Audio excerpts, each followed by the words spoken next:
Hello mga kababayan, kumusta po kayo?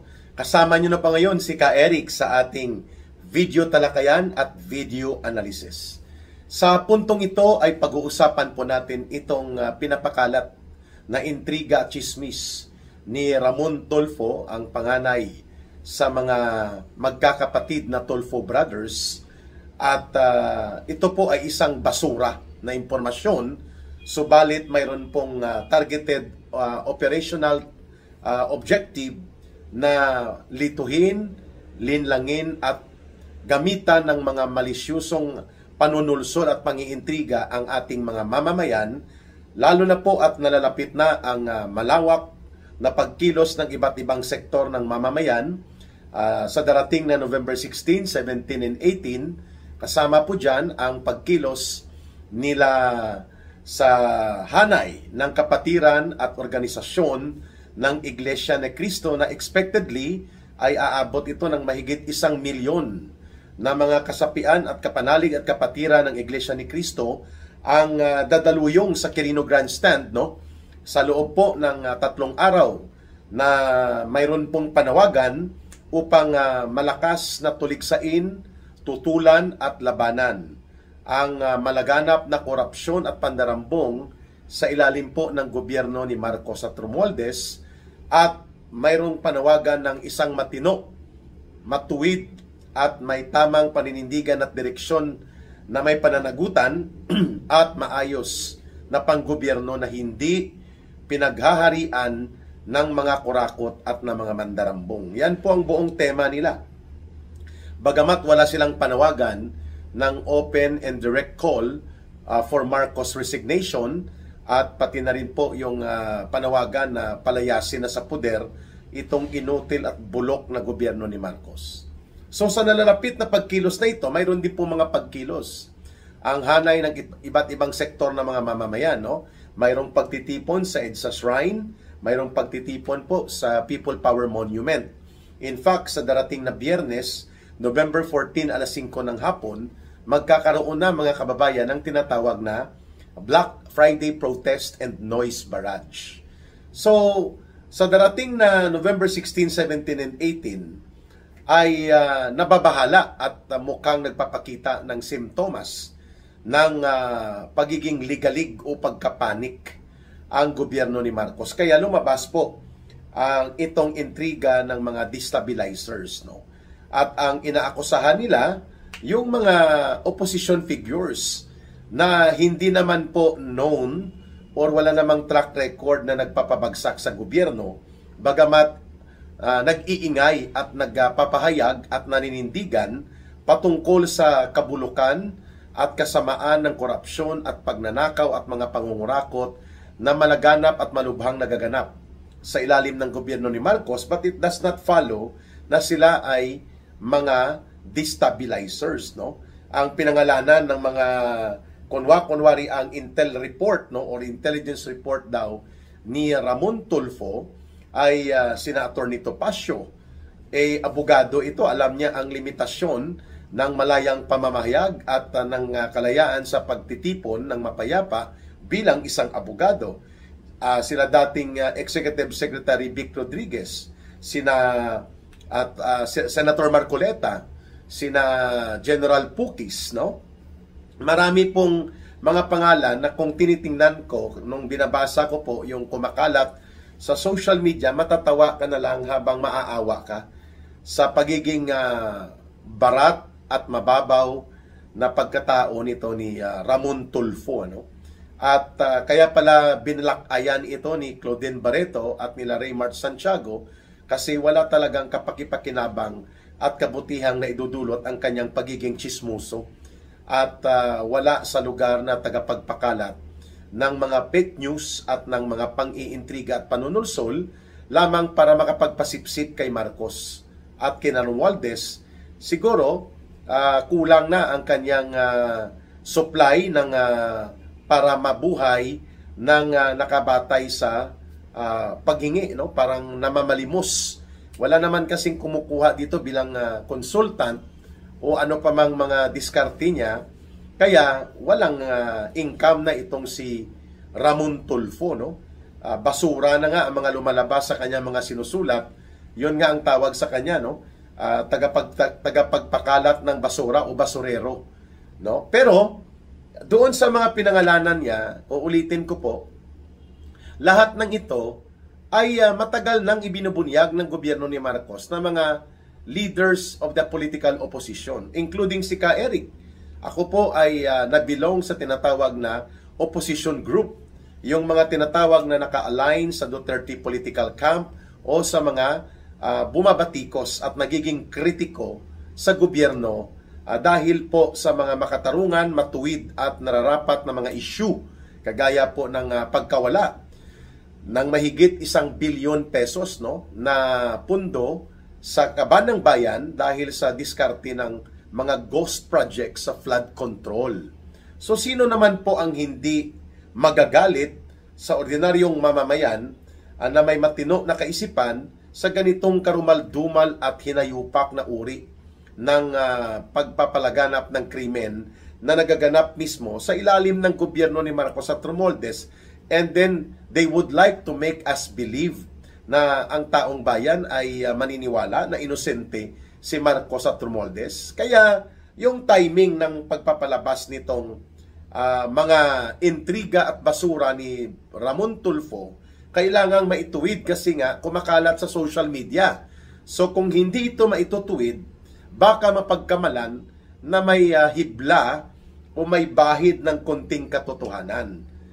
Una sa lahat, hindi po nangangahulugan na kung nagkakaroon ng kritiko at mga pumupuna o tumutuligsa sa lihitimo na isyu sa gobyerno, automatic na sila ay destabilizer. Hindi po tama yon. Ang mayroong ganong kategorya na pwede nating i-associate na pagtumuligsa at kapag ginawa nila ang mga pag-atake sa gobyerno, ang layunin talaga ay pababagsakin ng gobyerno ang grupo ng mga communist terrorist group na CPP, NPA, NDF. Malinaw po yon. Sa kasaysayan, sa karanasan, at sa orientasyon at doktrina, itong mga nagkukunwari mga aktivista-aktivista at mga grupong kunwari ay militante, ang mga urban operatives ng CPP, NPA, NDF na ina-identify ni Ka Eric na kasama nga naman talaga sa alyansa ni Marcos at nila Romualdez, yan po ang mga destabilizers, because their objective is to overthrow the government and establish a communist rule in the country. Kapag nagkaroon ng enough na lakas o magkaroon ng oportunidad na umangat muli ang puwersa ng kanilang New People's Army. Kaya nga sila nag-i-infiltrate sa gobyerno. Ang mga party list nila, yung mga grupong Bayad Muna, Alliance of Communist Teachers, Kilosang Mayo Uno, mga League of Filipino Students nila, Anak Bayan, Kabataan NPA Recruiter Party List, Gabriela NPA Lover Party List, among others. Yan ang mga destabilizers. Because their main objective is to destabilize the government, weaken the leadership of the government, at sila po ay mayroong layuning pabagsakin ng gobyerno.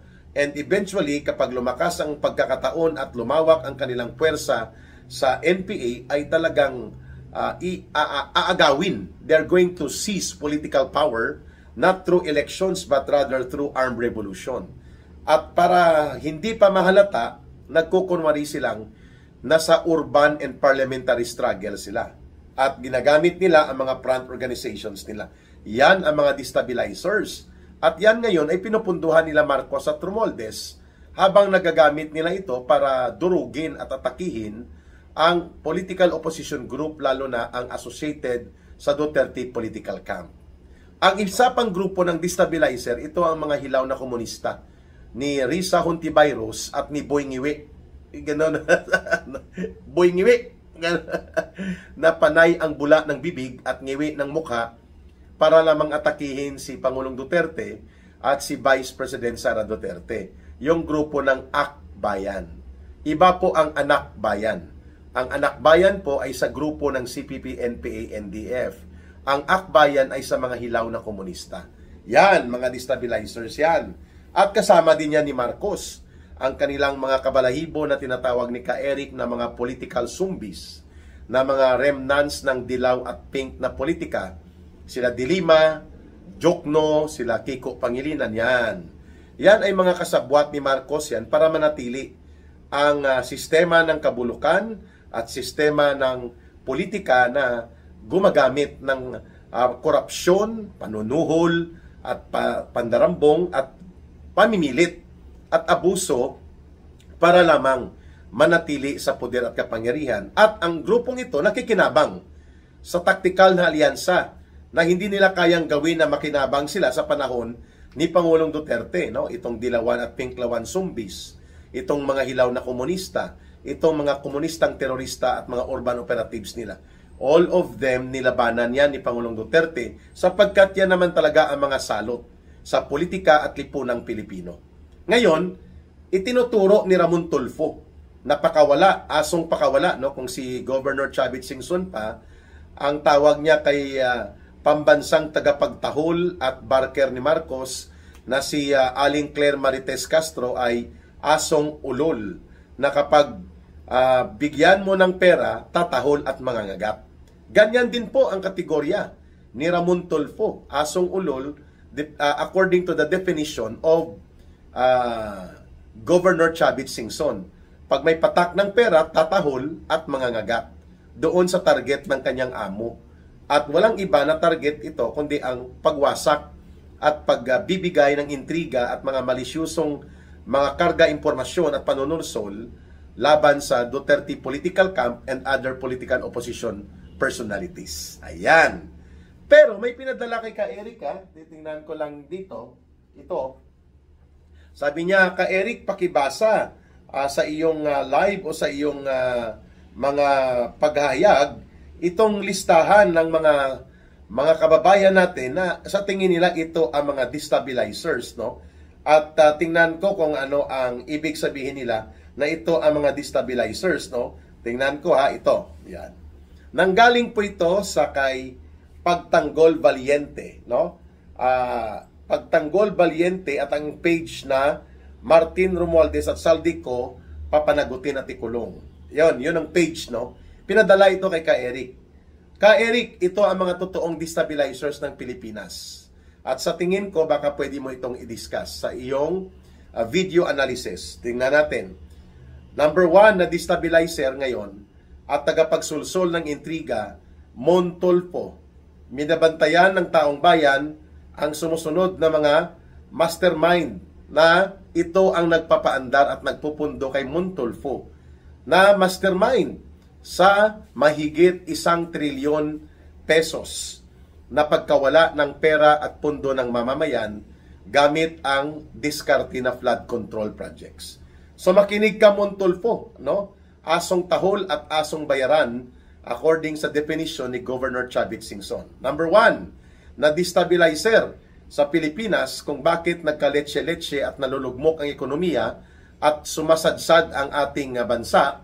Walang iba, mga kababayan, kundi si number 1 sa listahan dito ni Pagtanggol Valiente ay si Ferdinand Marcos Jr.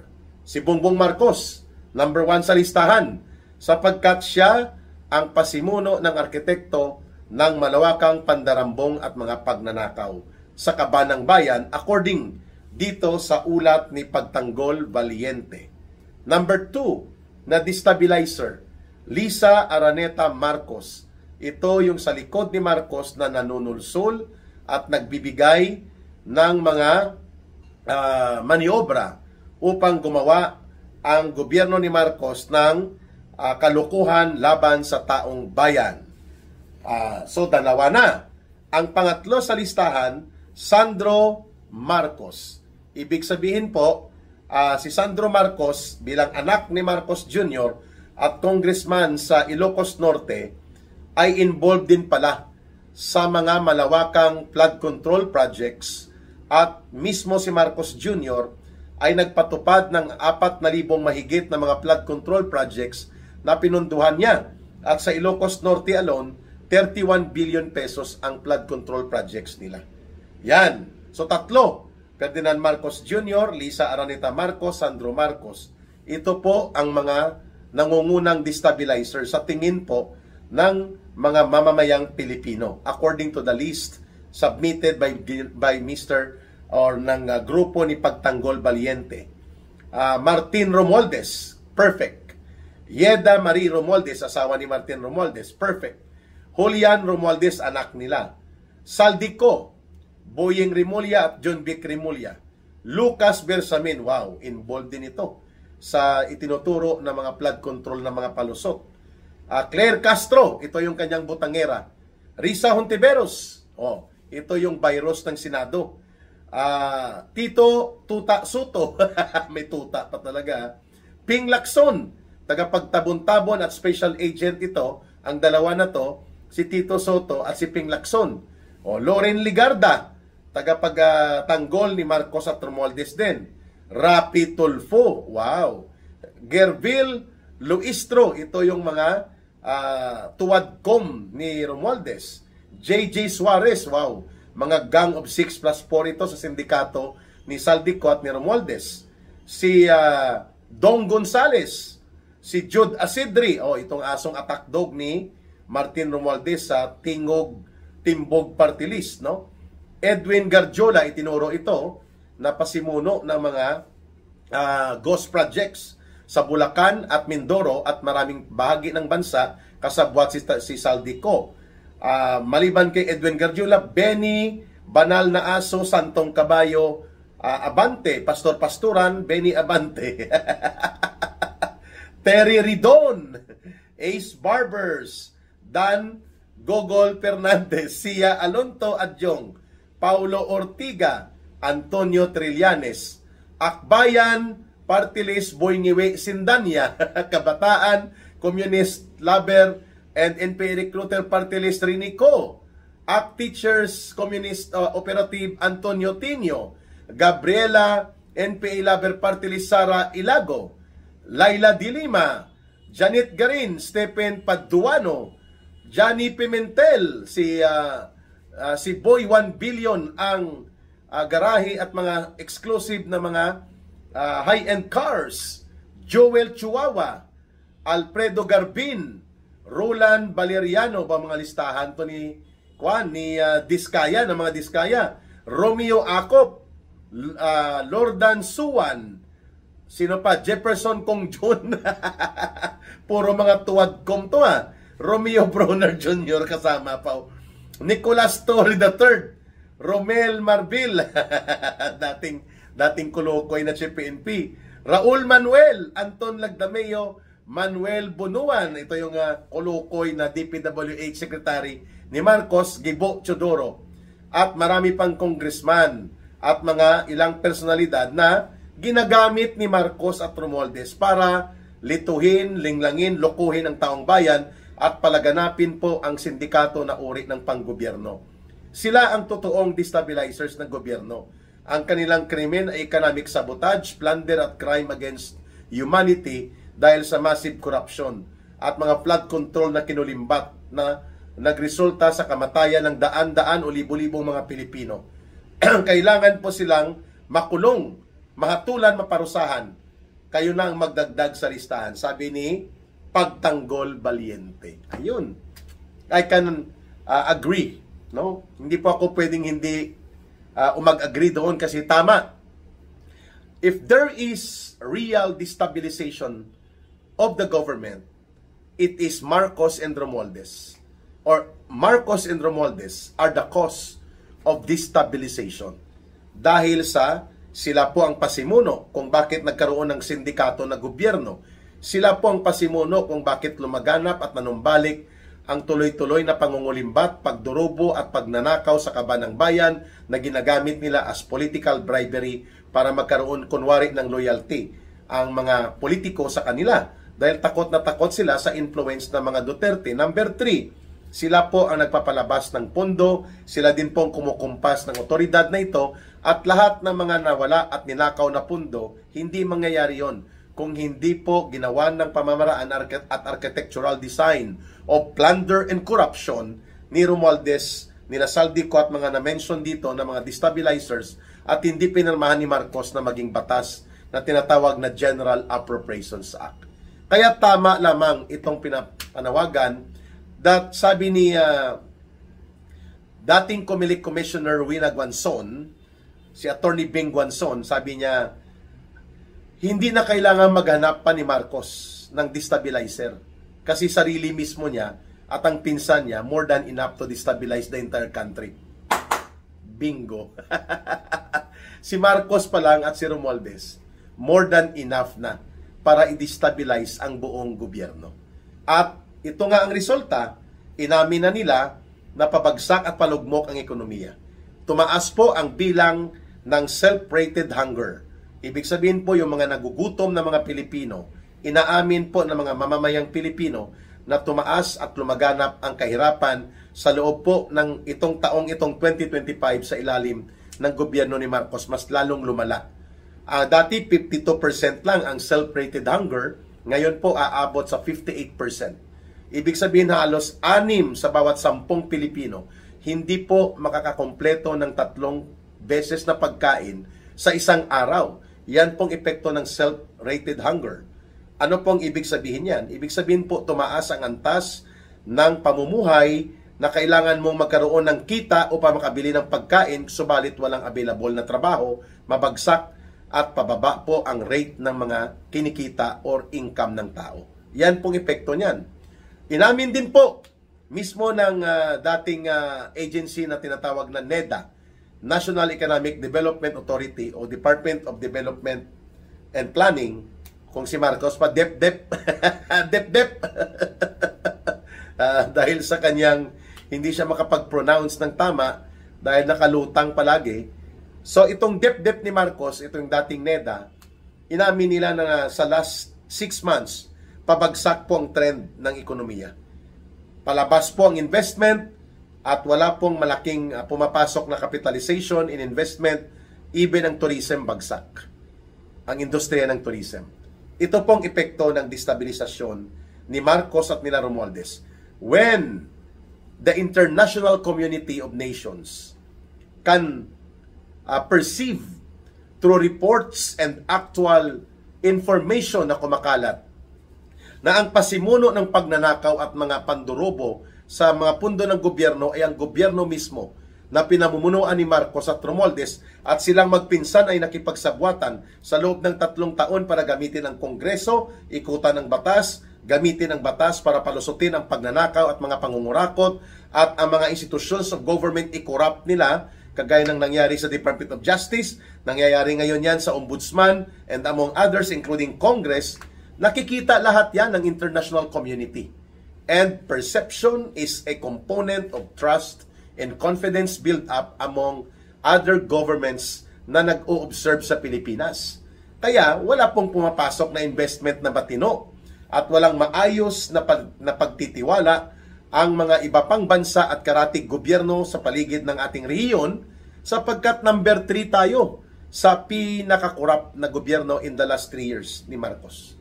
Tuloy-tuloy po sa Transparency and Corruption Index, number 3 ang Pilipinas sa may pinakamataas na antas ng korupsyon sa buong Asian nations. Wow! Ganun pala.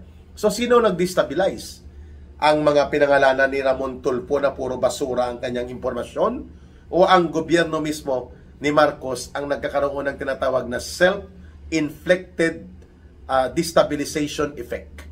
Dahil alam ng mga gobyerno at iba pang bansa sa labas ng Pilipinas, nakikita, naririnig, na-observe nila na ang pagsambulat nitong corruption scandal, nitong plunder in the government, ang pasimuno, itong magpinsan si Marcos at si Romualdez at mga pamilya at mga kasabwat nila. They bastardized, ginawa nilang salaula at basura ang Kongreso. Ginamit nila ang poder at kapangyarihan, pundo at mga resources ng gobyerno para sa maruming laro sa politika, including ang kanilang basura na impeachment attack laban kay Vice President Sara Duterte. So sino nag-destabilize? Walang iba po kundi si Marcos at sila Romualdez. Yan ang unang bahagi ng ating video analysis. No? Magbabalik mamaya si Ka Eric sa gabi, alas 9:30 or alas 9:15 para po sa part 2 nitong ang Oplan destabilization or destabilize me ni Marcos at ni Romualdez. At si Tulfo, walang naniniwala, pinagtawanan. The comedian Tulfo. Magkomedyante ka lang, Noy! Sabi ni Congressman Pulong Duterte, wala ka namang bayag. Kaya ano pang pipilit-pitin sa'yo? Pa-style-style ka pa. Binlakayan ka nga lang ni Claudine Barreto. Hindi ka na nakamove. Gumapang sa airport. Sorry ka na lang. Bistado ka na. Kung si Governor Chavit Singson, boy ulol. asong bayaran, asong ulol. Mga kababayan, magbabalik po ang ating pagpapaliwanag at panawagan at mga pagbibigay ng tamang pananaw sa kaganapan at mga balitang sumasambulat sa ating pang-araw-araw na pagdaloy sa lipunang Pilipino. Pakatandaan po natin palagi, mahalin natin ang bansang Pilipinas. Walang ibang magmamahal nito, kundi tayo ring mga Pilipino. Para sa Diyos at sa Pilipinas nating mahal. May God bless everyone and may Allah will be with those who are Muslim brothers and sisters. Bye for now. Mabuhay ang sambayanang Pilipino. Ito po muli si Ka Eric. See you again in our next live stream and in our next video analysis. Bye!